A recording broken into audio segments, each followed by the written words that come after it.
Oh, yeah.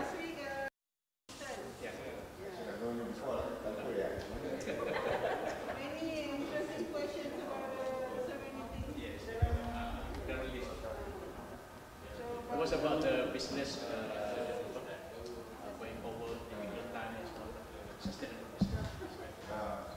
Probably today people will listen from Perasmi. Apa yang experience yang kita ada.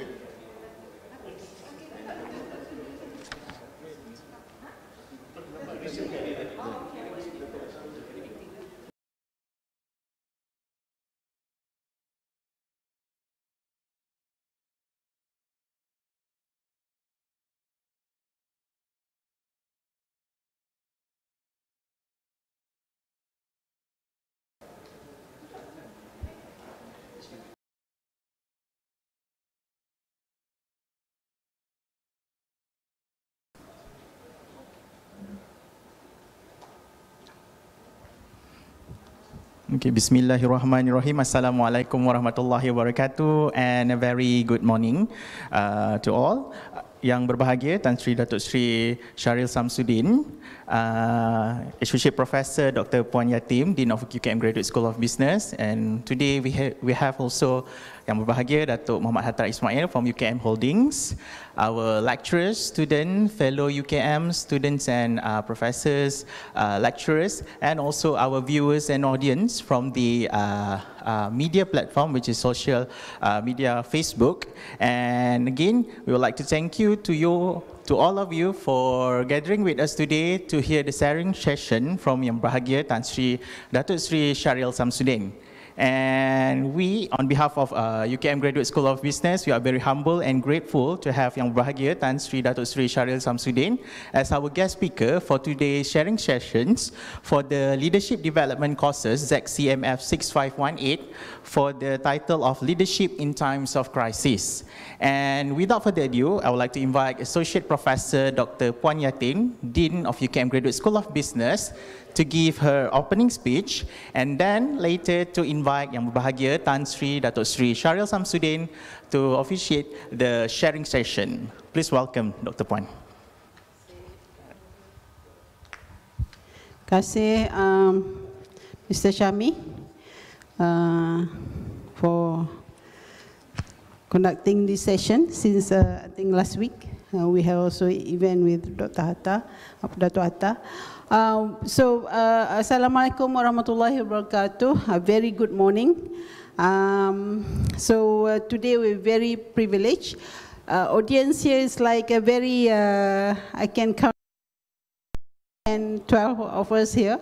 So we're really observant of SOPs.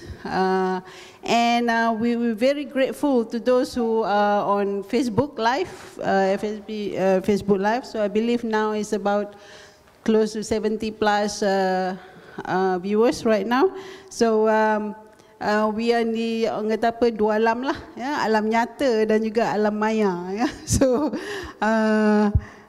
we are very privileged today to have Tan Sri Dato Sri Shahril Shamsuddin, who is no stranger to corporate landscape out there, especially in the oil and gas industry. But unfortunately, I read in the Edge that you're going to retire soon. Okay, so sometimes next year, right? So, but even though the plan is that, but we believe Tan Sri will, actively participate in so many aspects of his expertise.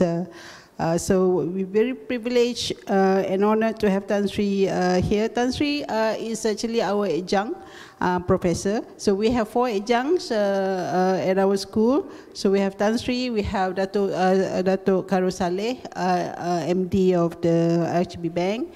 We have Ms. Chui Lee, who is independent board directors for Dutch Lady. And we have Dr. Shahril, who is also Director of Public Listed Company. I think he told me he wanted to be here today, but He's not here yet. So anyway, probably on Facebook. So we're glad to have Tan Sri today. It's part of our course, leadership development course. So we invite many of captain of industries, as well as NGOs and so forth, to fill up some industry contents in our curriculum. Okay, so I believe as a school of business, we should have, at least, a quarter of the content come from industry, experiential learning and things like that. Okay, so we also very thankful to Tan Sri because he has agreed to be our adjunct for 2 years. And also with the help of Tan Sri Wahid, so he just cannot say no. Okay, so we bring our sort of license to meet him the other day. Okay, so like I said, Tan Sri is no stranger to corporate landscape in Malaysia. He's also a director of Sapura Resources Berhad, and currently he's also the president and CEO of Sapura Energy. And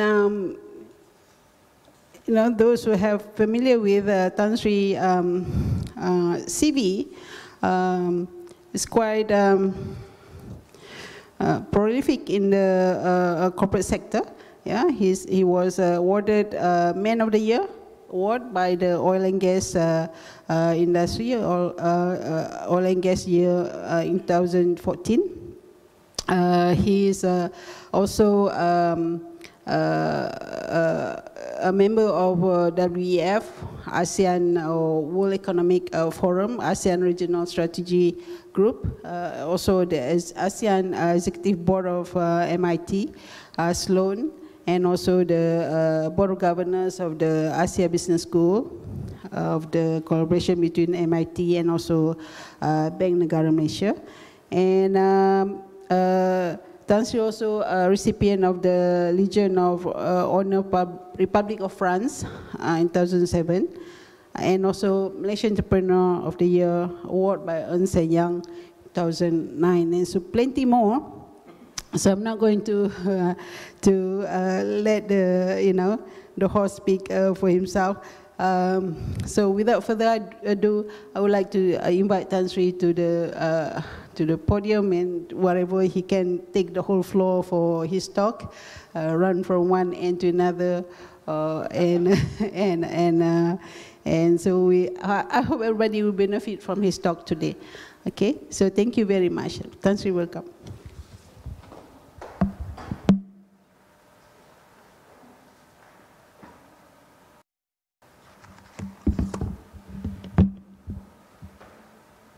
Assalamualaikum and good morning everyone, Prof, Dato, and fellow colleagues and students on the net. I'm actually quite nervous because as a student, I actually seldom went to school. I was quite a difficult student, so now I am on the other side. Wondering what all the students are thinking about me. Usually I fell asleep, so I hope you won't, because I have a few things that I would like to share. In fact, thank you very much. I'm actually humbled, privileged, and honored to be invited to share my experience in times of crisis. I have to say here, actually, in reality, I have more questions than answers. So the more questions that is asked by all of you out there, perhaps it'll be more effective for me to share some of my experience in times of crisis. Assalamualaikum. Tan Sri. Yes, Tan Sri was instrumental in getting me to come to school again, which is very difficult for me, as I said earlier. But I think I accepted it for a reason. And that reason is, you know, we have known each other for a very long time. And together we share a very common purpose. And I think that's what drives most of us, and that's what made me want to come and share with all of you in this topic of leadership in crisis.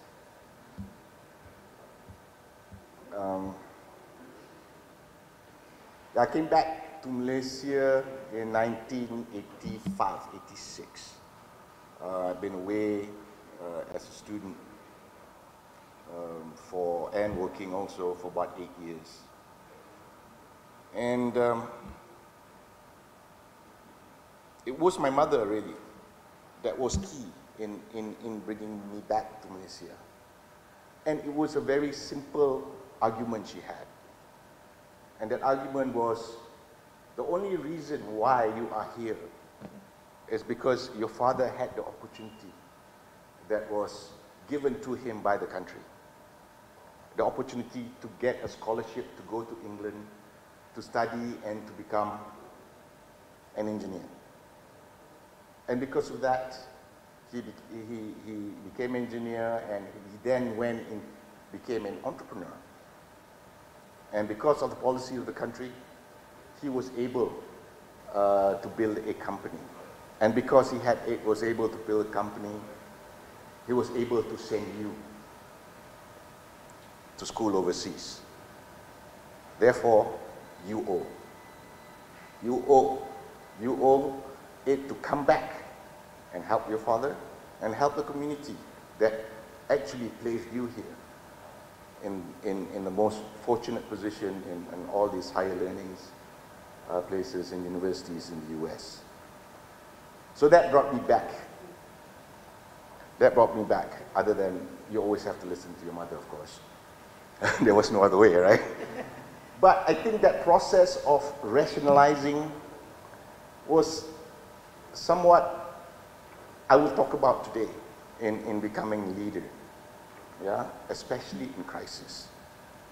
Because in crisis, many things that worked in terms of rules and regulation breaks down. And all that is left are your values and your purpose, your capabilities, yeah? So when I came back, just coming back to the story of coming back, and I was very fortunate, being born into an entrepreneurial family that was very, that actually anchored itself in building technologies, yeah? So through that, I found a purpose, and that purpose was the vision of the company, which was formulated in the coming years, and articulated finally, I think, around 1990, late 1980s. And that vision was to create indigenous technology platforms through entrepreneurship that propagates technical competence, resulting in sustainable profits. I think it encapsulates a lot of things in there. And that sense of purpose has driven Sapura from a local company to a global company that it is today. I would go a little bit why indigenous. Indigenous is important because it creates real economic value for your country, for your community, for your company. Entrepreneurship is important because without risk-taking, without celebrating failures and learning from them, we don't create new value. Just as important, in order to achieve the end of creating technologies or technology platforms and infrastructure, you need to have technical competence. The intellectual capability to develop, to be creative, to understand the landscape, to understand markets, to understand how to decipher data, and to draw conclusions from it. And most important as important is if you do all of those right, there should be sustainable profits for further investment for the future of the company and for the next generation. So I come back again to purpose. So what is the purpose? And the purpose, as I discovered, was to develop the technology platforms. Perhaps I will try and bring it down to some real life experience. When I first came back, there was one activity where the company was manufacturing lightning arresters.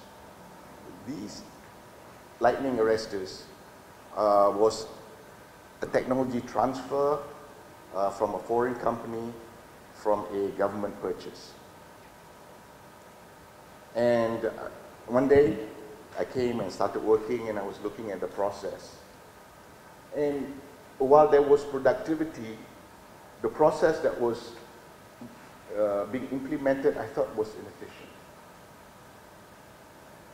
So I asked them, why do we do it this way? And the answer was kind of strange to me. We did it this way because the engineers from Canada came in saying this is a process that we should do it. So then I asked myself, should I just leave it as it is, since this is the process that was implemented by the people who designed it? Or should I go in and augment that process, because easily when we look at it, we could probably, we got more than 200% output from the change of process itself.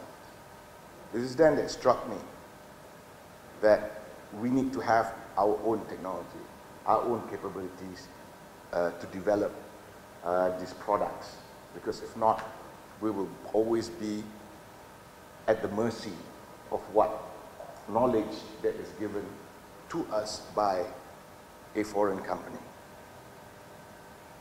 So this is the drive, this was the purpose that governed many, many people in Sapura.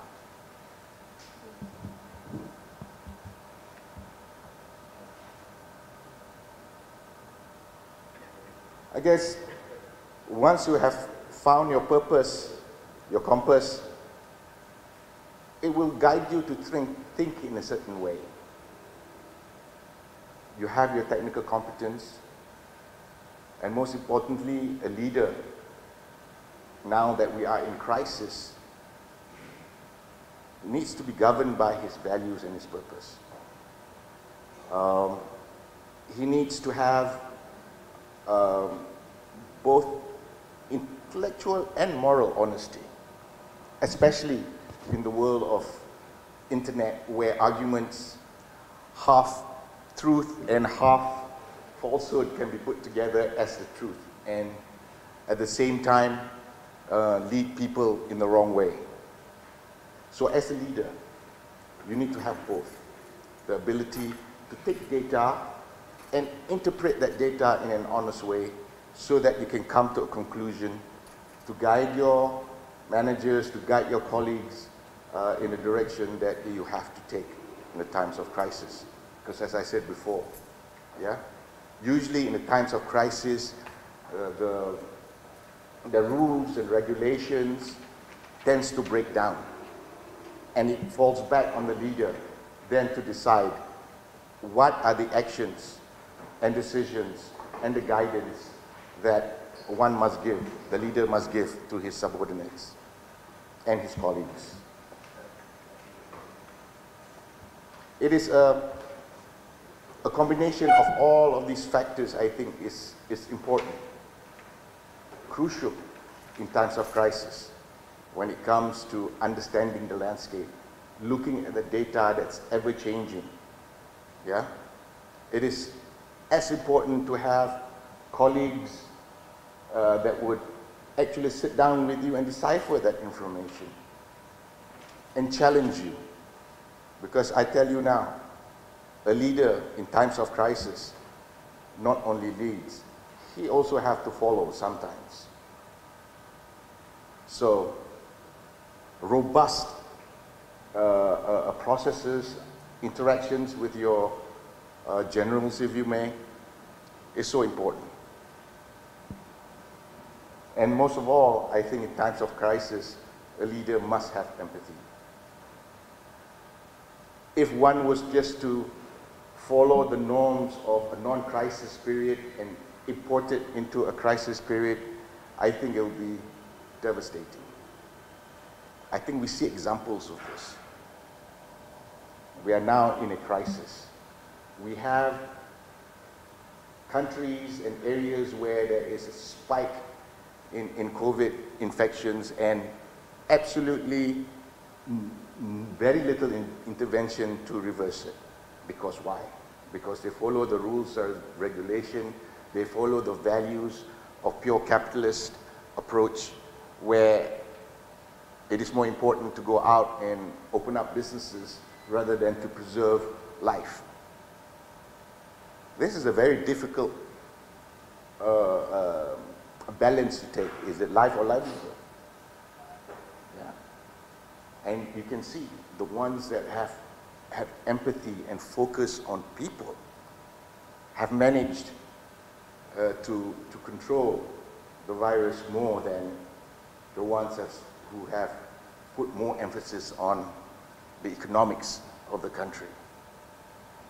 And here is where I want to bring a little bit, I think, between having a short-term solution and a long-term solution.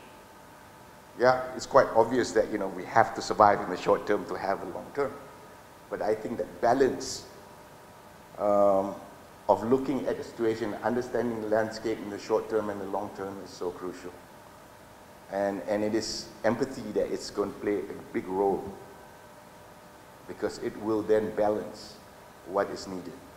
Of course, different societies, different people would have different affinity to these factors.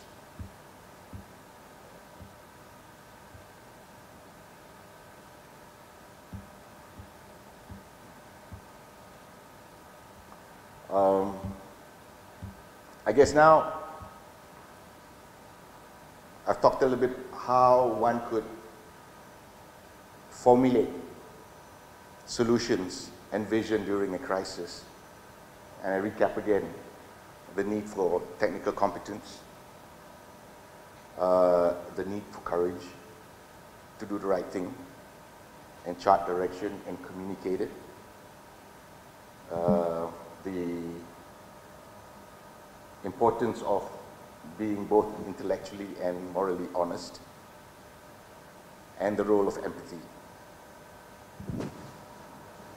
that actually glues everything together.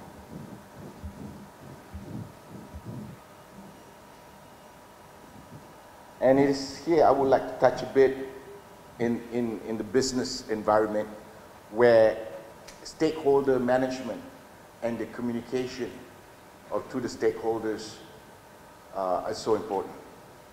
When I talk about stakeholders, yeah, the stakeholders in a company is the people. It's the shareholders. So and the customers. Just to cite an example, when there was the COVID situation came in, the first thing we needed to do was make sure that our employees were safe. We very quickly went and spent quite a bit to import our own test kits. Yeah? And there was a mandatory test for all our employees. We invoked working from home even before anyone else did. We started a test procedure for our vessels. As an offshore contractor, we have close to 8,000 people offshore in some 29 vessels across the globe. The focus was actually to let's keep our workers safe, because they are a stakeholder. Second was to communicate to our customers, which were the big oil companies, whether it was in Brazil, Mexico, Sakhalin, Malaysia, Indonesia, that we would stop work. And that was a very, very tough decision.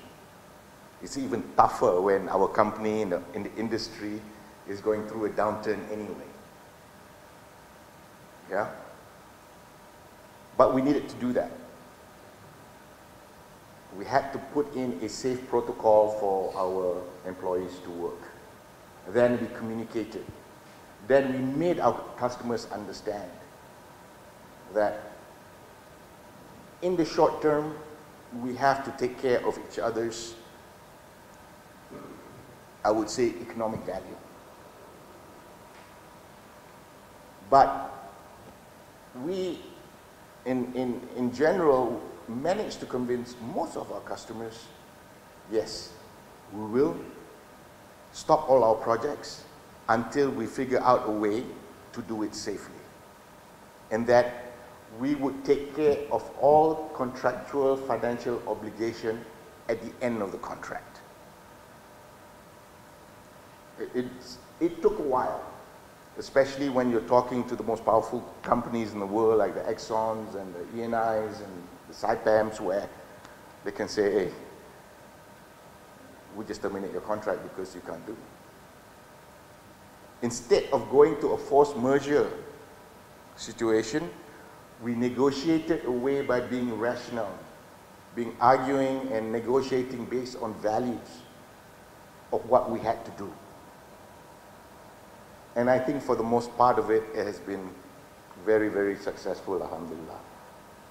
Not all. In fact, right now we have a project in Taiwan where the customer is just, I don't care. Yeah? And that is probably from the values of that part of the world, where they said, look, my business is more important than whether your people live or die. But anyway, that is just an example. But even that situation is improving right now because rationality at the end of the day comes in saying, hey, let's break apart. And then we come back and take care of the economic values on a fair basis on the back end when the project is completed. So managing crisis sometimes, in fact, from what I have seen in my experience, the rule book becomes the funk.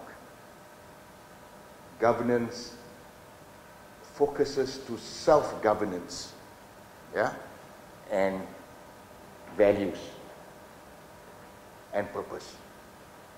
And I will keep on repeating this over and over again, that these factors are very, very important. And at the end of it, and I think perhaps one of the most important factors of all, once we have put in place the rational decision-making process, surround yourself with very competent, technically sound subordinates, and have formulated this decision and a plan. At the end of it, it's about faith. As humans, we plan. We plan to the best of our ability, backed by the right values, that decisions that you make. And faith, at the end of it, you believe that once we have done all the things, the outcome will be good. And that part of it has got a lot to do with the higher powers. There are things you cannot do, and only He can. Even when you do succeed, you are grateful. And when you don't succeed, you should also be grateful because you have the opportunity to learn. Why is it that you did not succeed? There must have been a reason. So faith is important in times of crisis.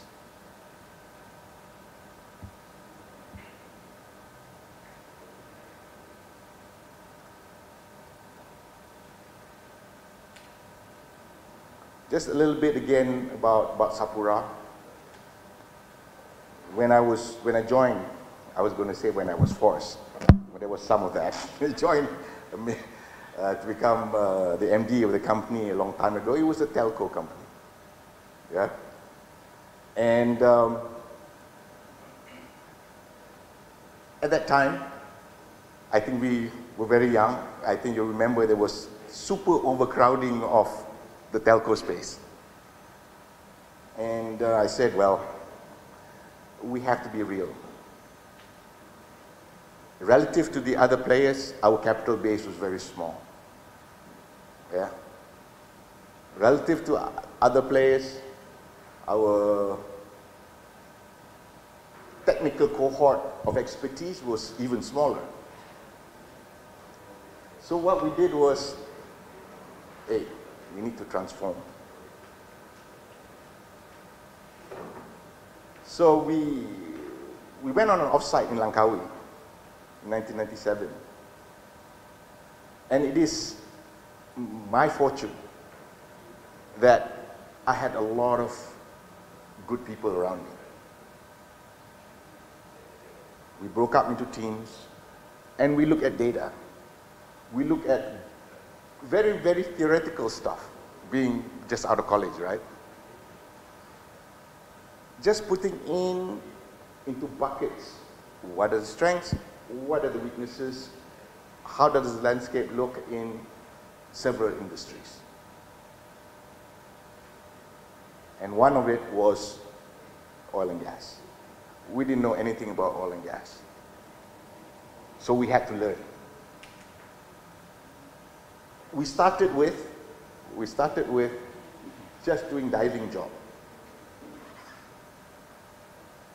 Then we learned about that. Then we learned a lot more about other jobs upstream. There is maintenance of topside. We learned about that. Then it was offshore construction. And that's where I met Wahid again, Tan Sri. He was on the other side of a company that I needed to have. Not because it was going to make a lot of money. Actually, it wasn't. It was broke. But it had people. There was close to 200 engineers in that company that could do offshore contracts. And we negotiated, and I definitely overpaid many times. I think the people who know why he never loses in negotiations. That was the only way, right? Because I know, alah, ini aku tahu duit aku tak boleh negotiate. But anyway, alhamdulillah, it is that time of crisis. Again, why I bring to that side, because that time oil prices were down. The company that we bought was in crisis. Yeah, but in crisis, you also see opportunity. And the opportunity was in the people. That's why I always come back. It's about the people. In crisis, it's always about the people. You fix the people, you fix your process, you are very clear about your landscape and your direction, you will manage the crisis. Inshallah. Inshallah. So, it was about having the right solution, the right vision, and something that you don't control, which is the right timing, and the management of your internal capabilities that has allowed us to transform from a telco to an IT company and into an oil and gas company. Those businesses are still there. Those other businesses doing specialized work, but I guess the point I'm trying to make here is that in crisis, opportunities will come. And without a doubt that this crisis that we're going to go through will also bring opportunities for us going forward.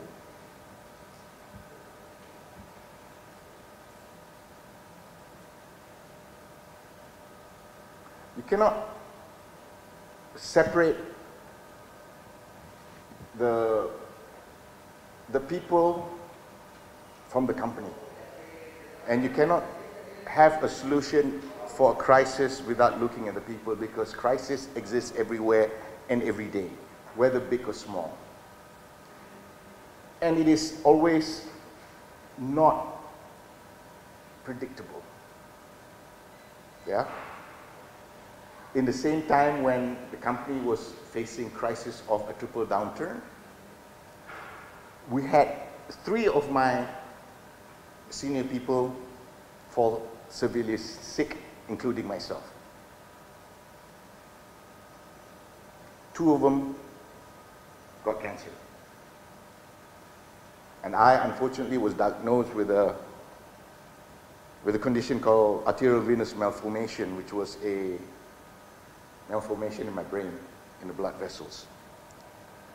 I had no symptoms, but fortunately, the incidental finding had a solution. And I want to draw the decision-making process to share with you 2 things. How you have prepared your organization in your absence to manage a crisis, and also how one maybe, just to share with you how I manage my own personal crisis in this instance. It was an incidental finding, and it was very rare, and there were very few doctors that could do it. Fortunately, we found one. I went to the hospital. I went through the procedure. I had to go through 2 procedures. The first one was good, but the second one was a little bit more complex because they needed to go through the veins, the arteries of my eyes in order to get into the front part of my brain. So there came again a crisis, a personal in nature. I had to trust. That's the other thing I want to bring up about trust. Trusting the advice of a very competent doctor and having faith that the Almighty, for whatever decision he has to make, would have already made it,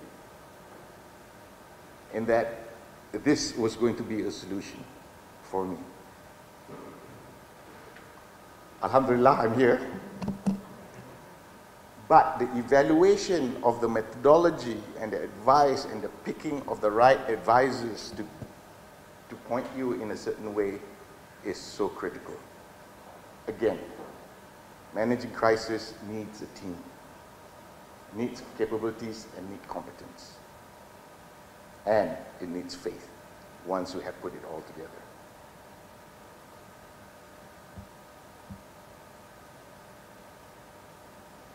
Just some examples of how Sapura Energy took advantage of a downturn. We all know in 2014, oil price plunged from $100 to $35. We sat around and said, what do we do? We looked at examples in the past of what decisions other companies made. Some of them shut down. Some of them shrank. Some of them just focused on cost and not on turnover. After much debate, after looking at the capabilities and our own abilities of what we can and cannot do, we said, hey, guys,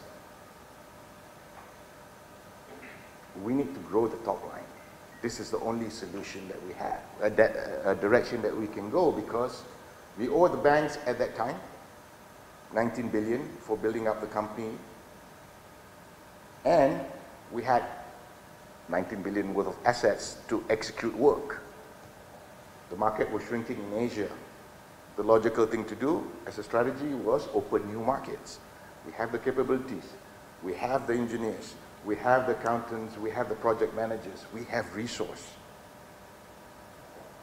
So let's take some market share, because the knee-jerk reaction of many companies was to shrink. So let's occupy that space. And that's what we did. And today, from an ASEAN-centric company, we operate in all continents, except for Antarctica. But I couldn't have done it without a team. I couldn't have done it if our culture was not one that appreciated the difficulties and the challenges that one would face going forward. And in this day and age, you cannot run away from social media having their own opinion about what we are doing and what we are not doing. And we all see that. This is a story about truth being mixed with half-truth and then being punched through social media as being the truth. But we kept them out as noise. We stayed focused. Because if we don't grow our top line, there is only so much to go in reducing your cost. We continue to be steadfast and continue to bid. We bid in Africa, we bid in Europe, we bid in the Middle East. Finally, alhamdulillah, just a few weeks ago, we actually broke into the Middle East market as I promised you. It will be a growth area. But anyway, it's about growing the top line. Yeah? And putting in the infrastructures to support that top line globally. And what drives us? It was our values, the Sapura DNA of being steadfast, believing in our solutions, and the technology platforms that we created in order to execute work. Our loyal employees. I think without loyal employees, you won't go anywhere. Of course, there's a big debate between my younger part of the population in Sapura, the millennials, so to speak. Loyalty is not sure. They have I'm not saying they are not loyal, they have a different sense of loyalty. I'm not saying whether it's wrong or right. I'm still trying to discover. And I hope I will get more questions on this later on. And hopefully after doing all that, you know, you create value for your organization, for yourself, and the community at large. Because all this will culminate in a high-performing and also sustainable workforce.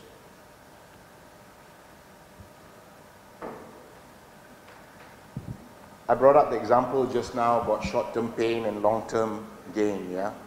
The example of having in crisis to negotiate with your customers. Can we take a break? Can we stop the operations? Can we please, you know, after we have figured out how to operate in this COVID environment, deal with the economics later. But let's try and be safe first, come back, complete the project, and then, because this, and then we discuss the economics of the project, which is totally, there was putting aside the rules and regulation and the norm, which is we should go by the contract with our clients. And the clients have contracts with, you know, and our suppliers have contracts with us. So having to manage and rationalize for the benefit of all in an equitable fashion in this environment was so important. It works. It works when values are aligned, and it doesn't work when some that refuse to say, hey, this is a contract, you can't do, I can't. There was some of that too. But you have to manage.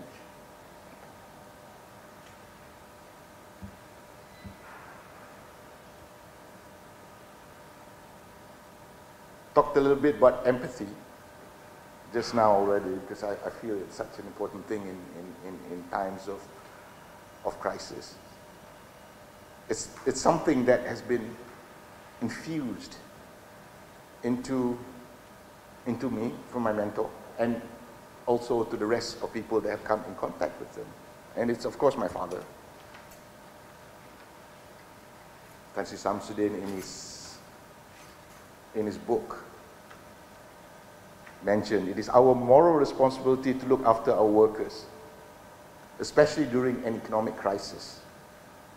On good days, your employees are supposed to work hard and help the company make a profit. On bad days, it should be your turn to figure out how best to take care of them. He also says, work also gives a person pride, and as much as possible, I did not want to take that away from anyone.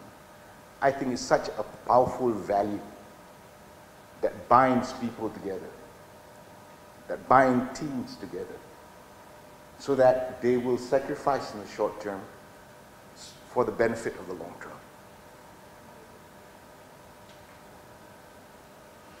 And I also would borrow a quote that was used by another one on mentor. I think many of you probably know,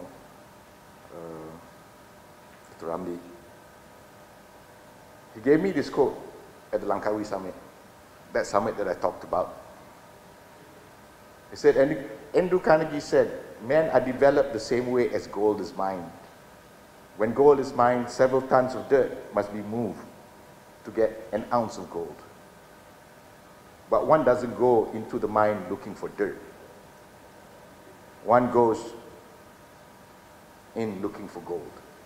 I think this is so telling that, you have, in times of crisis, you have what you have. Your resources are your resources. You're not going to find anybody jumping into your company in times of crisis.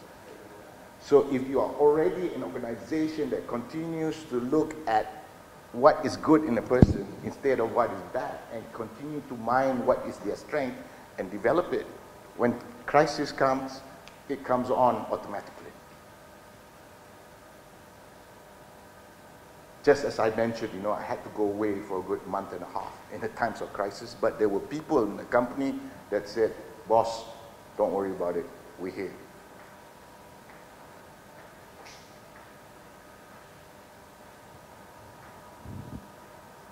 At Sapura, the manager's job is to look at that once. At Sapura, it was drum, yeah? The manager's job is to look for that ounce of gold. In a crisis, you look for that ounce of gold in everyone because you need it. And again, if the culture is already that. I will share with you, I kept on asking more questions than giving directions. How about this? How about that? Can we do this? Can we do that? A solution, a suggestion comes on the table in an open environment, we challenge it. We challenge it not because we want to have an intellectual argument. We challenge it because we want to have a robust solution. It is animated sometimes. In fact, it is animated most of the time. But at the end of the day, we agree, we subscribe to that solution, we move. We move with speed, we move with faith.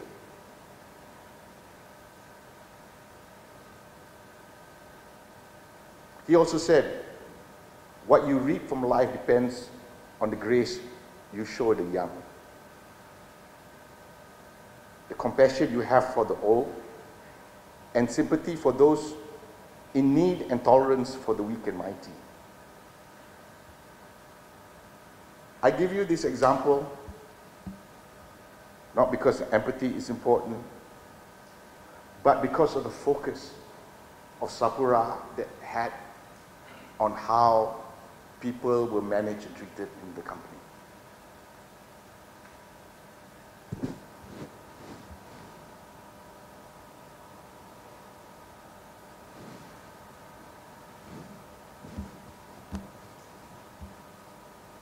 So I guess this is my last slide, and it'd be great to get more questions after this instead of me just talking.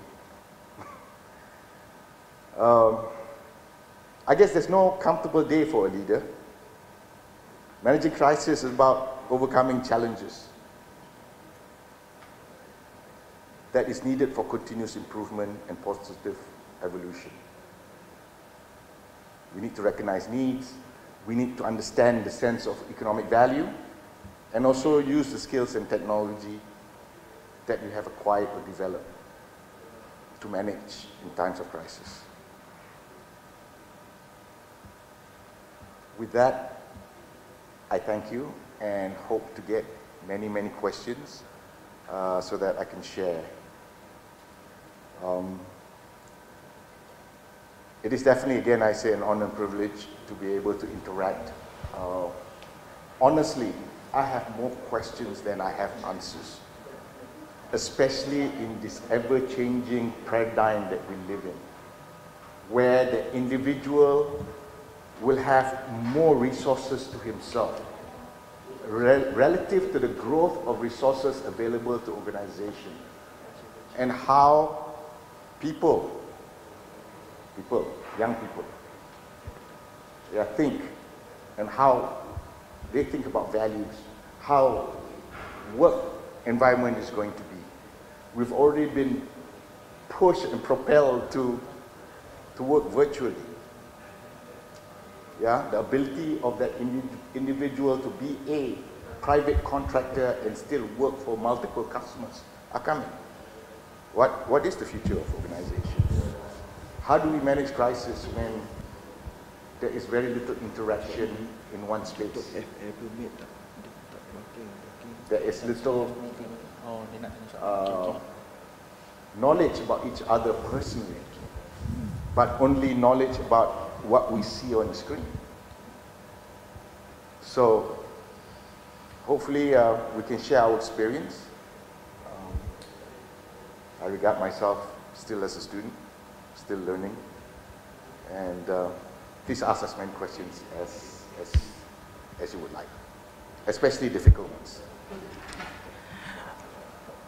Okay, thank you Yang Berbahagia Tan Sri Dato Sri Shahril Shamsuddin. And I guess we go straight to the Q&A. So if members of the floor have any questions regarding whatever it is to Tan Sri Shahril, I would like to open the microphone first.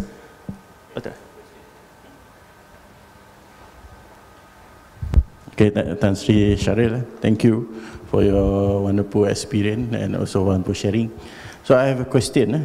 This year and 2020 have become the great lockdown and also the Great Depression. And so from your point of view as a CEO perspective, what is your biggest concern or your biggest worries, and especially for the future business right now?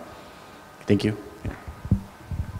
I think the first concern is how we manage collectively the destruction in value in economy,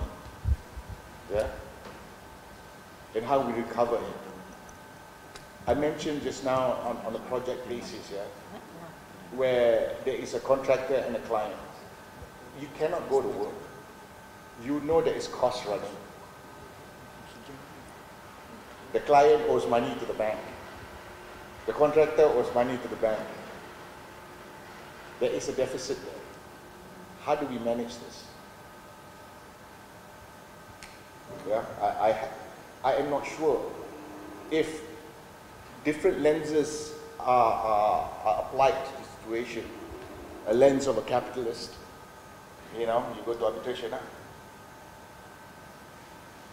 or some other lens we say, hey, let's see if there are ways where we can defer, we can divide up the risk, we can divide up the value destruction and try and rebuild it again on the back end. I would give another example. Right after I bought the company from UKM, we built a vessel.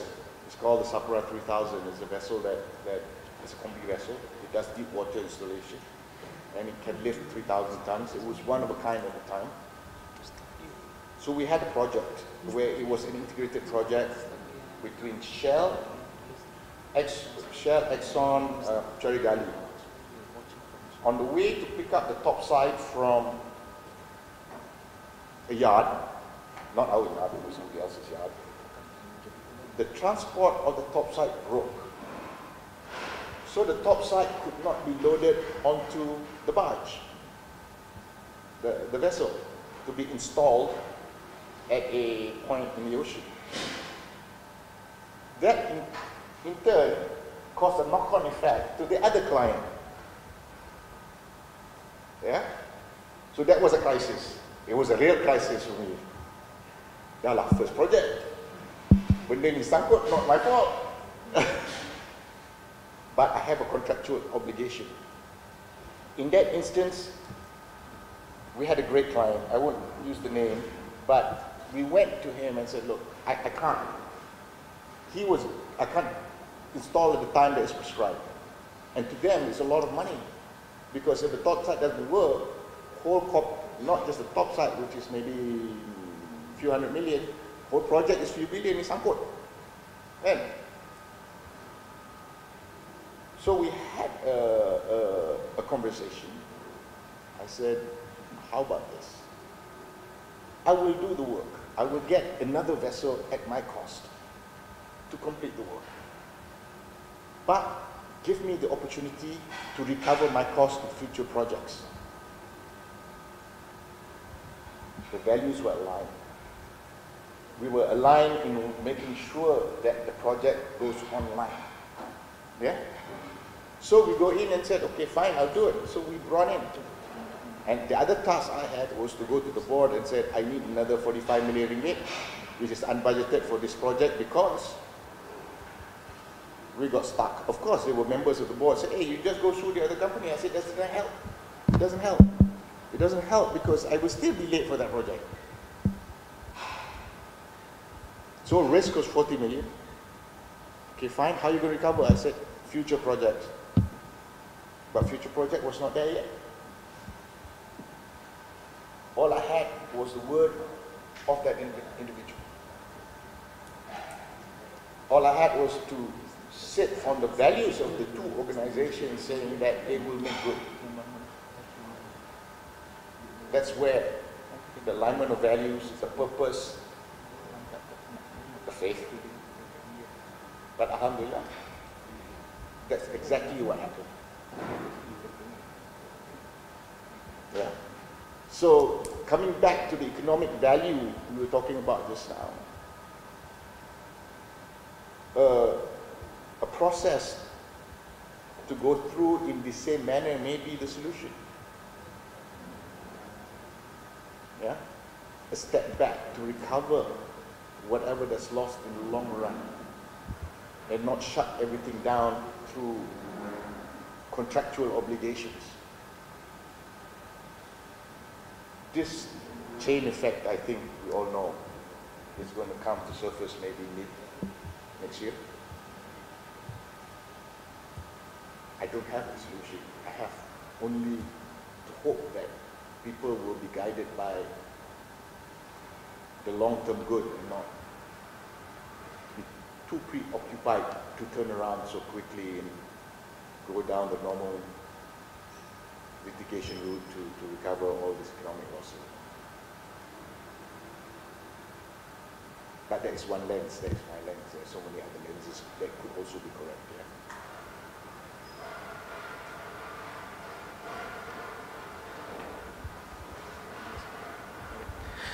Okay, I guess that's really all from the members of the floor. I guess we move on to the online question, Tan Sri.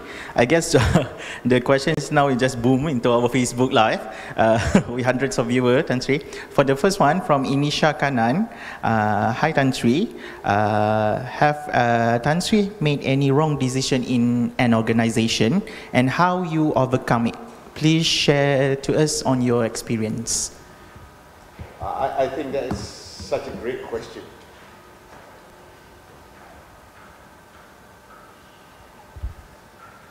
I almost want to say a right decision, yeah, comes after many, many, many wrong decisions. I think what's important is that you learn from your wrong decisions. Because you cannot be 100% on target all the time. And yes, I have made wrong decisions. Many wrong decisions. But the important thing is the corrective action and the speed at which we take the corrective action. In strategy, there is a strategy, and then there is the actual execution of that strategy. And the minute, many small adjustments to keep on track. An example of a wrong decision. I think this is probably a funny and good one. One of the businesses that I started before was to distribute onions. Yes, onions. Long time ago. Just when I came back, 87, 88. Looked at the onion market, and I said, actually, very interesting. This onion market, we only buy from India. And then the onions are imported. It goes to the dock. The wholesalers come, they take your onion. Then they sell it to the retailers. The retailers sell. Retailers pay the wholesaler. Wholesaler pay the importer. Itu balik kot lah. Every time after a few rounds, they kata ada 10% rotten lah, 15% rotten. How are you going to know? Right? Benda tu dah pergi balik dah, baru nak dapat duit kan? So okay. So I looked at it and I said, hey, actually the solution is this. The solution is the transport of the onion. There's only a set number of vessels that bring onions from Madras at the time to Malaysia. So if you book all the slots, then you control. That's what I thought lah. Book all the slots, so everybody can only buy from me lah. So they did. After a while, the wholesaler said, hey, this fella, you think he's very smart. Leave his onion. Don't buy. After a few rounds, the onions were rotten. The lesson learned from there is if you don't understand the landscape, you can make some big mistakes. Yeah? Some big mistakes. So that's an example of a kind of light-hearted example of how we stay. The frustration I had with this was you get paid after. So in doing this, I forced the system to pay first. So I'm the only one. You want you pay first, then you go, like, do whatever. But the distribution didn't think so. Distribution had been there for decades before me. I think we all know that these onions are controlled by certain groups. It's their traditional business. So that was one. I think the mistake there was trying to change tradition and norms without really knowing the inner workings of that segment of the industry. So, wrong decision.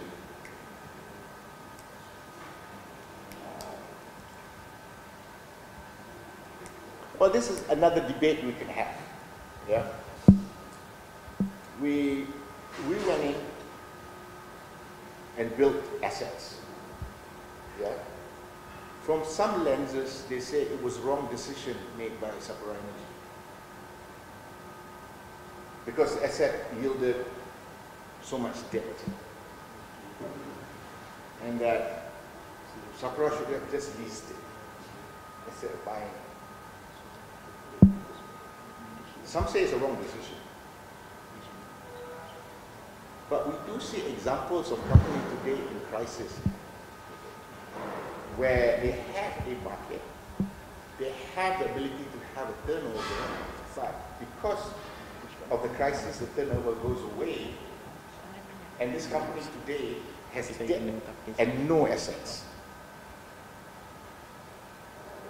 Is that right? Is that wrong? I'm not sure.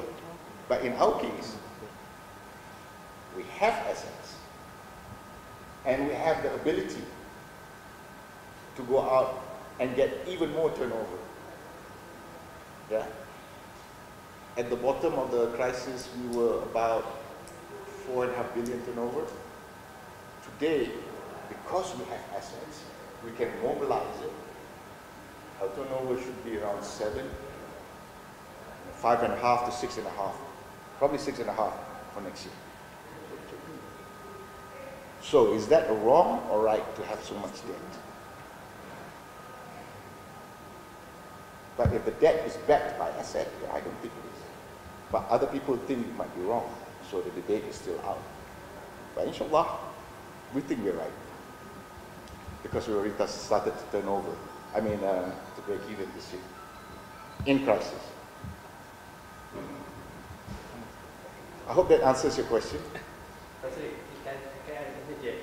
Sure. When you're making this wrong decision, how do you recover instead of trying to regain back the trust, you know, from your organization, your pride? What do you do? I'm sure, you know, when you make big, you know, wrong decision, people will see some like, is it capable leader? How do you recover? What do you do? I think first you have to ask yourself and be honest with yourself. Did I make a mistake? My team, a lot of times I would say, hey, did we do the wrong thing here? We rationalize that. And we say, hey, there was no other option. This is the only option. Yeah? This is the only option. Then be steadfast in our direction. The only way to disprove or to find out whether you are right or wrong is whether the company makes profit. But even then, we can look at it from another lens. Yeah? The oil and gas industry today has been in a triple dip. Perhaps we can show the economic value that was generated by the company. And I think this is a very, very good chart to see and to judge. Has Sapura Energy brought value to the nation? These are the kind of things we data and take and say, hey, did we do the right thing?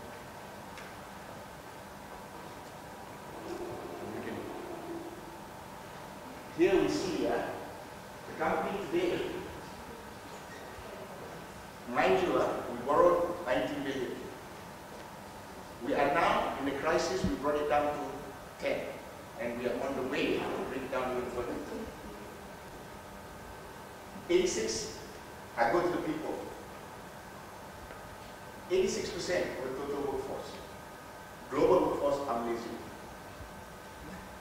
60% of the 4,750 vendors that we have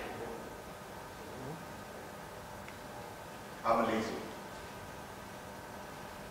14.3 billion worth of work awarded to local vendors from FY16 to FY20. Total spend in the 5 years, including remuneration, is 23 billion. That is value to the staff. Indirect contribution, I mean, economics right, 2 times multiplier, 59.2 billion. Remuneration, 6.4 billion. To start. Multiply effect for 5 years, 8.9.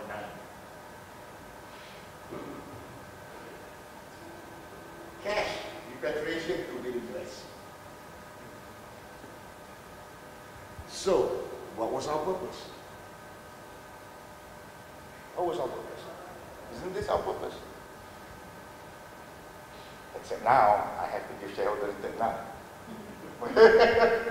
Which we have in the boom time. Company in the first 5 years made 5 billion ringgit for the half. And then there was a downturn, and now we're breaking even. So if you use this lens, there's a little bit more tweaking to do, yeah? To get the profitable. Maybe we're on the way, inshallah. This year, hopefully. I promise you next year, but I can't do that next year. I promise you. It's 2 years, huh? Now at the end of 2 years. So, this convinces that we did the right thing. But we need to evolve further to be even more efficient. So this year, we went in and looked at our process, and to date, we have taken out 600 million of cost.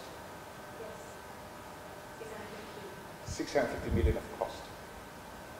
Yeah, through optimization, re-engineering, looking at our process, in 1 year. So the thesis then was, we go out, people are going to say, these guys are crazy, man, they're extending too far, they're spreading too thin. But if we didn't do that, we were still at 3 billion turnover. But now we have a market. We are acknowledged as one of the only 2 shortlisted in Qatar today. Yeah, as a contractor for quite a big project. Technically. So we opened up the market, we have the opportunity to grow. Then the crisis strike. Strike the hey, guys, turnover is going to come down, you've got to take out costs.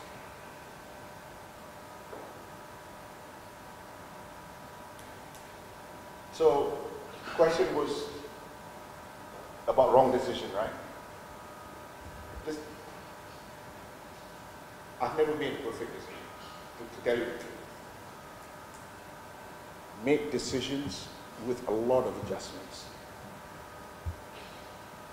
Tak tahulah tak ada orang yang kat luar tu yang boleh buat decision yang perfect all the time. Honestly, just decisions with an ever-changing time of making micro adjustments. Because environment changing. If you stick to one decision, you know, your target is already moved to the left, you're still aiming to the right. Of course, once in a while, there are wrong decisions that cannot be reversed. Memang ada. I'm just trying to think of one. Can you think of one? What about the merger with Kencana? Are you consider that as a decision at a particular time, or okay. How do you think? Rationale, which many people didn't see, and there was big criticism then, as much praise for that move. The cost to an oil company at that time was very high to manage projects. So they wanted to have less project management costs. So they went down the route of integrated projects.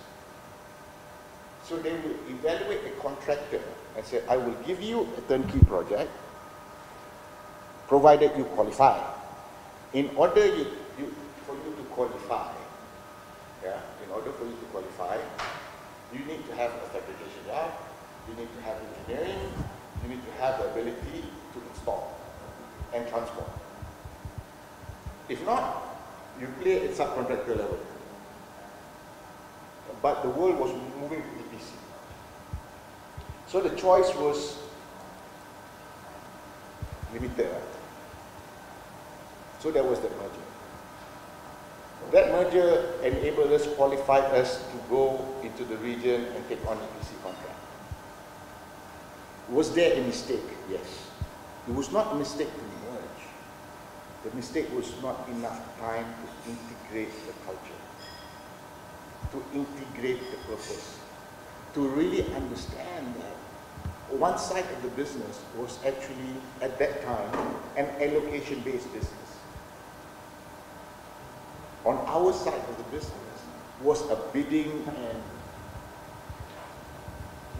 the best price win business, basically. So that I should have been more sensitive. Then once we did recognize this, we should have been quicker to address it. I think underestimating cultural differences can be fatal to a company. So the second time around, when we started to go global, a lot more attention was paid.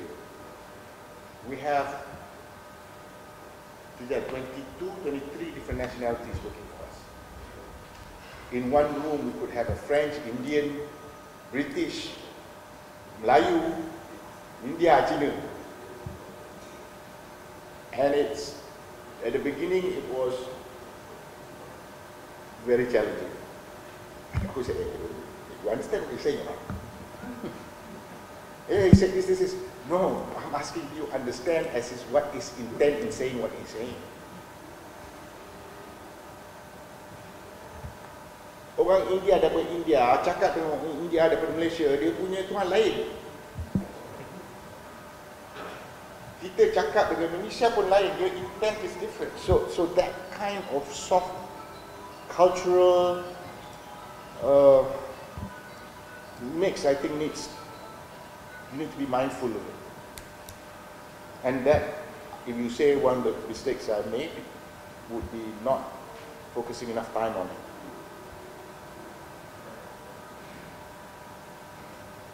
I hope that answers the question. All right, Tan Sri, I think we have more here. One question from Sumitra Vijendran. In this current era, everything is moving very fast, and the technical competence is something that a leader must have. However, technical competence can be very subjective matter depending on the current situation. If the leader is not technically competent, but the leader is hardworking and willing to learn or share his or her ideas, is that considered being a good leader from your view, Tan Sri? That's such a great question. Thank you so much. I think, I graduated in 1985. Every time I look at the young one, I say, you guys know now, don't listen to me because I'm already past chef life. Basically, I encourage and I force myself to ask the question, you guys still do it this way? So, the leader must have the humility and be humble enough to know that he doesn't know anything or everything, and he cannot make perfect calls all the time.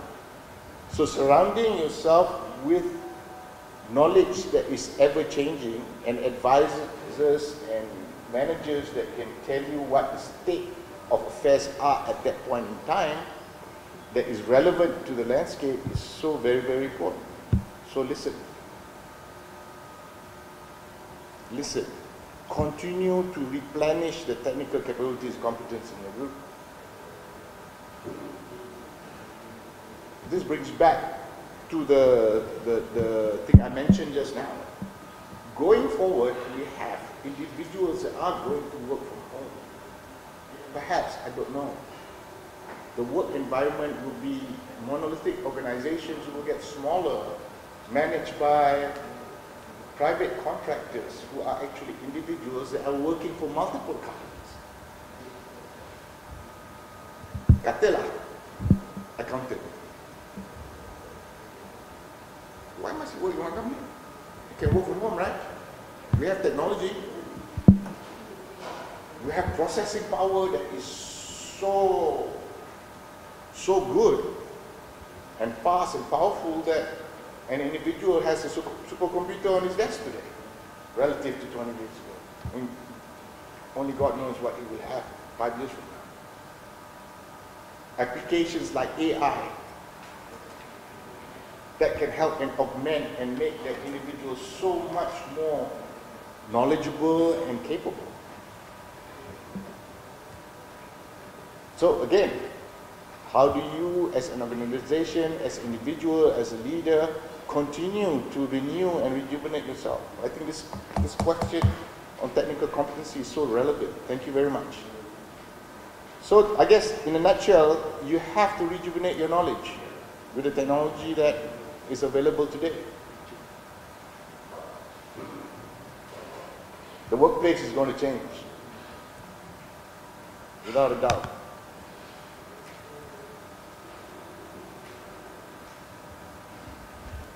And thank you for the question again. All right, Tan Sri, one question from Muhammad Fauzi Abdullah. Assalamualaikum Tan Sri. As a well-known leader, if you are given a task to lead another industry that is under financial crisis due to COVID-19, for example, and airline industry, so what is the first step or action you think you will look into, and how do you set your objective to bring out the company from the crisis? What was the first? Airline industry. Hey. If you are to take over an airline industry. The first decision is not to take an airline company. Sorry, Tony. Tony has to go for it. It comes back to the same thing just now, yeah? Fauzi? Fauzi, yeah? It will come back. People will travel. So the question now is, how do I manage the short term for the long term benefit? It doesn't change. The same thing I said before. So now the banks must not be someday I'm going to kill the company. It doesn't make sense. You also loan money to the company, you shoot your own foot for what? Yeah? There are people, there is economic benefit that this big industry is bringing. You're what? You're just going to say stop. Let these guys go out there and fend for themselves. Cannot. So this big organization needs to convince there is a future. And need to give a solution on how the future looks like. I mean, if all of us have to pay a premium again to fly, we won't fly. Yeah? There are a lot of benefit of the low-cost airline. Right? So you have to convince all the stakeholders saying, hey, we need to find a solution for this. What does the ownership structure and how it looks like, that's a separate matter. Look at the industry first. Look at what economic benefit that organization gives to the economy. Yeah? I think that's how, at the top macro level, you need to look at this. Then you have to go out and convince. And then the person that is going to help you to say, si Polan ni boleh ke buat kerja ni? Mungkin dia kata tak boleh. So you need to demonstrate to the stakeholders that you have a solution. And hopefully the lenses of the stakeholder is one of macro and I still use the word empathy and understand why we need to go and salvage this thing one way or the other.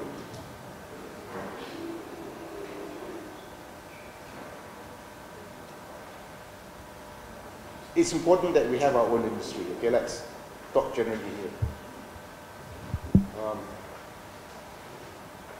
From 25 years ago, I was fortunate to go on a mission to Iran just after the US pulled out. They couldn't do anything. They couldn't even fly from one city to another. What was difficult? Because planes were falling apart, you could not maintain. Air conditioning also tak jalan pasal spare part kena sanction.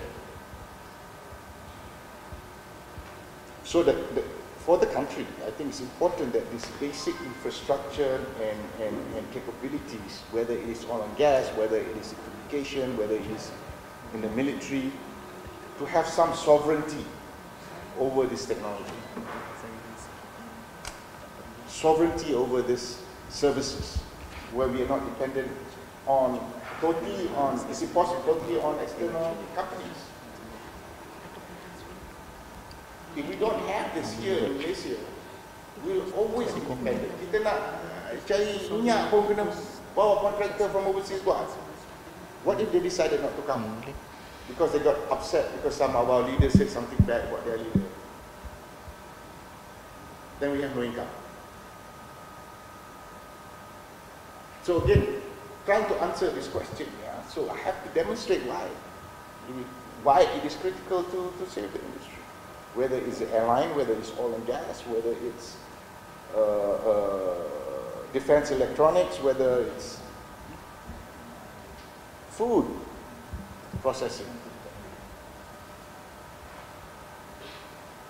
But you have to show, again, in an honest way, you have all the data points, you have a clear roadmap, and as an entrepreneur,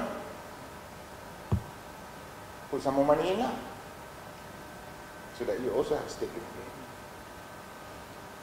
We cannot use, my personal and humble opinion, we cannot use the guardrails, yeah, of a non-crisis time and put it in crisis time. And to be too quick to pull those guardrails, I mean to put back those guardrails because we just found 3 vaccines. It's going to take a long time to recover from this, and we need to find a way to amortize, that's the word I was using, the destruction of value to be recovered over time. my humble opinion. Anything? If I may ask? Sure. Two questions. I think one, thinking of oil and gas. Any sense of what the future will be in terms of the oil price, and if it remains at the $40 to $50 per barrel level, will that be a comfortable level for Sapura Energy? So that's the first question. Second will be on future leadership. As you hand over the baton to the new leader, what will be your hope for Sapura Energy? Thank you. Okay, oil and gas. I think first we look at the big landscape, yeah? If we look up data projected up to 2035 to 2040, more than 60% to 70% will still be hydrocarbons, mainly gas. Yeah? About 15% will be renewable energy. Okay, those metrics are based on overall and that place, okay? And look at the trajectory of technologies, that's what they come up with. So the relevance of a company like Sapura Energy is still there, because they build infrastructure on one side and they produce gas on the other side. We will survive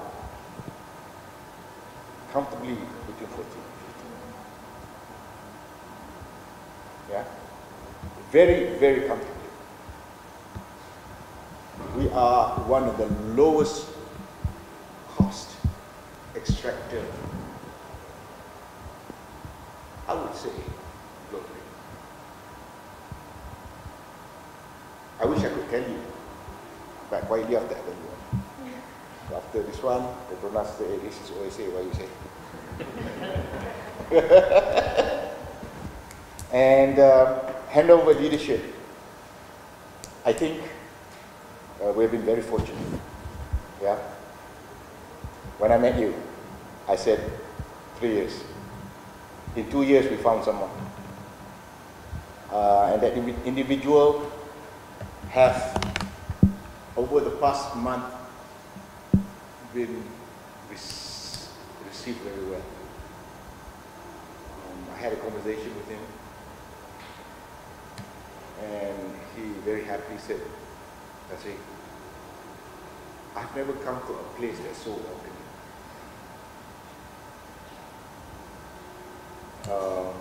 He described the management team that is now already reporting to him as, you guys got no barriers. You're all walk in and out of each other's office. You debate and challenge. And yet, the unit, he said, have accepted him as part of the team in such a short time. So for me, with the knowledge that we have of the industry, my observation of his management style, which is very consultative, also looking at data points, some of the decisions that he's made would have been not different from my decisions. And I would say even better than mine. And he's only 40 years old. And that is, to me, the youth he's got so much runway to take this organization to a different level.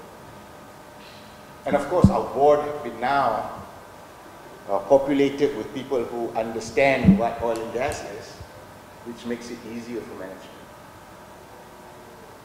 Yeah. There is appreciation of the difficulties technically, difficulties in terms of managing global businesses. Because we have a few global board members, I think that helps a lot. Yeah. So, alhamdulillah, I think we're on our own. I look forward to his new vision and bringing us to greater heights, optimizing the company further. Alhamdulillah. Tan Sri, thank you very much. Waalaikumsalam warahmatullahi. Thank you for coming to UKM-GSB. I have a quite tricky questions. I mean, I read through Sapura Energy. I mean, you operate in 20 countries or so plus, which is impressive. Share with us about business and government. Business and government. You surely in all countries that you presence, you interact with the government. I mean, from your point of view, what that you expect? What that you wish a government, not just Malaysia, but a government to do, and also to, in a way, either to facilitate, to support, or to stay away from certain industries. And what do you expect when you see all these so many countries, you know? And what do you see the differences, if anything, that we could learn from your presence in some other countries? Thank you. Okay, thank you, thank you. Okay, we start from what are we selling? So we ask ourselves, we start answering the question in this way, by narrating a few things. We start with, what is our value add? Are we going into a country or a client or a district with a value proposition that is honest and value added? That is the premise first. And in order to do that, we are selling a service with a amalgamation of technical capabilities, assets, and process. And we believe it's right. And we believe that is the best solution. We formulate solution, we go to the government or the client and we sell it. If your proposition is always value adding, then you don't have an issue in any country. And fortunate for this oil and gas industry, it's peculiar that every country, mostly, goes through a technical evaluation first. And then there is the commercial part of it. So at least you cross the first hurdle. So the second hurdle down, now maybe you are number 1 or number 2. There have been in some countries where we were number 1 because of nationalism. They did not give it to us, they gave it to somebody else. Yeah?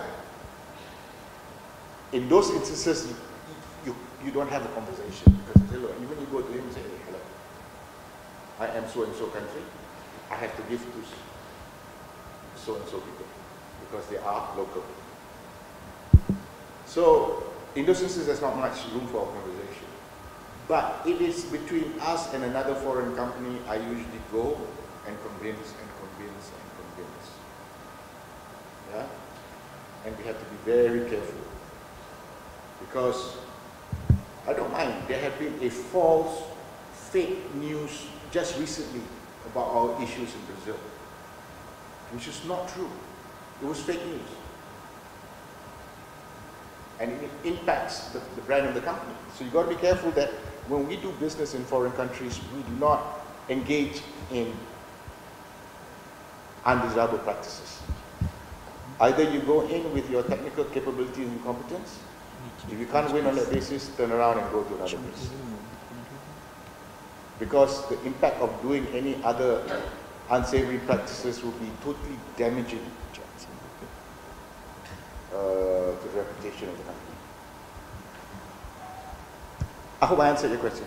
Yeah. But anything that you learn, 2, 3 for a government, I mean, what probably would be good for okay. When the situation does not have a technical evaluation that is effective, you have a lot of problems. Yeah? Because then it becomes evaluation by perception or other factors that come in. For example, this is nationalism. It's not about technical. Bagi lokal. No matter what, bagi lokal. Sekarang projek itu tersangkut, tak jalan. But we've had, you know, this perception thing is very, very. And then you have, again, at the end of the day, you are selling. You have to sell with integrity and honesty. And you just have to keep on knocking on that door. I mean, it took 5 years to go into Brazil. It took 7 years to go into 7 years to go into Mexico. 7 years to go into Saudi. So you go and sell at all levels, but the base is your value add, which is your technical capabilities to deliver the services that you promise to deliver.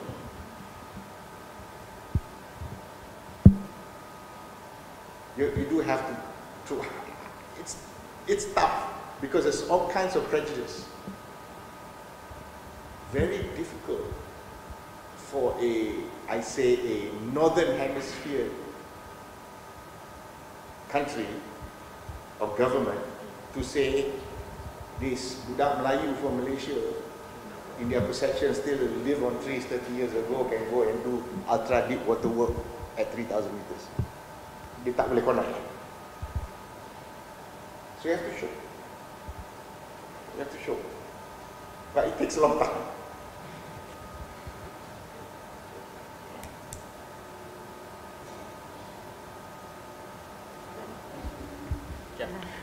I guess it will be the last question here, Doctor. From Zulkhairi Nordin, this is about the oil and gas industry, Tan Sri. Assalamualaikum, Tan Sri. I'm in oil and gas industry for almost like 6 years now, running my own business. Due to COVID crisis this year, and also oil price dropping last year, we faced shrinking in revenue and turnover for the past 2 years. As you said just now, crisis open up a new direction and opportunities. How do you see the future in oil and gas industry in a long term? Is the correct time for us to explore new direction, or we keep faith in this industry? Thank you for the question. In general, I think you have to look at the service that you are offering. As I mentioned earlier, in 2040, 35 to 40, we still will see about 60% of hydrocarbons being from fossil fuels, mainly gas and little oil. The oil will start coming down. So if your service will stay relevant in that time, you need to find ways and means to sustain. But in the same breath, you need to also evolve and look at other areas. For example, we were mainly an oil and gas contractor in hydrocarbons. We put up infrastructures in the middle of the ocean for the oil and gas business. But today, we also have pivoted to install facilities for wind farms, which is alternative energy. Perhaps your service could also do the same thing. Because if you are an offshore contractor, service provider that provides service for vessels, you can also, because the same vessels are also used to address putting up infrastructure for wind farms. So this is the kind of areas, flexibility you need to see and analyze in your own business. And I would say the business is here. It will come back, inshallah. But keep your options open by pivoting to other adjacencies, I would say. Okay, I guess that will be all the question, Tan Sri, because we're running short of times. So I guess that will be all, and thank you very much to Tan Sri Shahril Shamsuddin for his valuable thoughts and experience. I guess he deserves a round of applause from us. Yeah.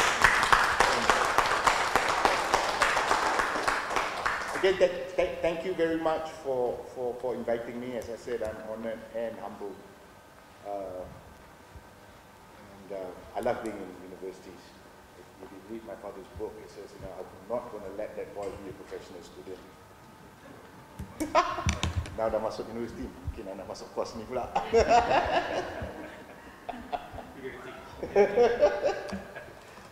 Anyway, thank you very much. Thank you. Thank you. Assalamualaikum.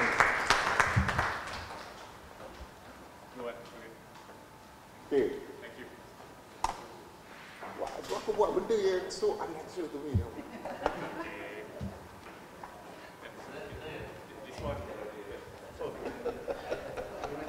Okay, Tan Sri, I guess we move on to the a little bit token of appreciation from us, and on behalf of UKM Graduate School of Business, we're pleased to invite our chairman, Tan Sri Wahid Omar, to present a token of appreciation to Tan Sri Shahril. Thank you so much. It's very traditional. Thank you.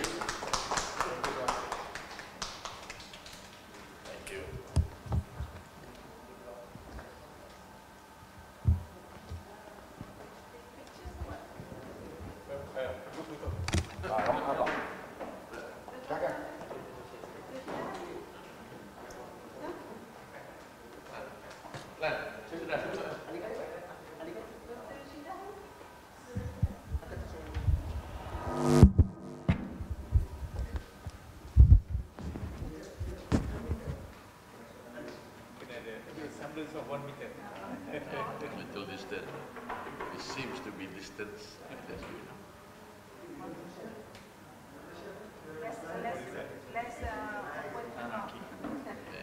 Maybe from the side.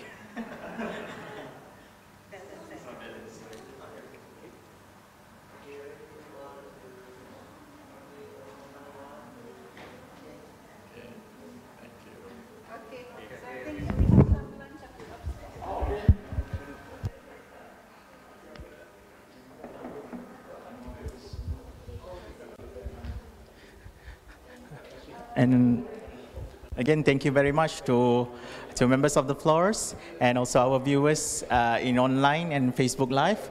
But before that, I'd like to remind to you guys for watching online, don't forget to scan our QR code for your attendance for today, and also for UKM staff for the record in the eSPeL UKM. And with that, we thank you and have a great day. Stay safe. Thank you very much. Assalamualaikum warahmatullahi wabarakatuh.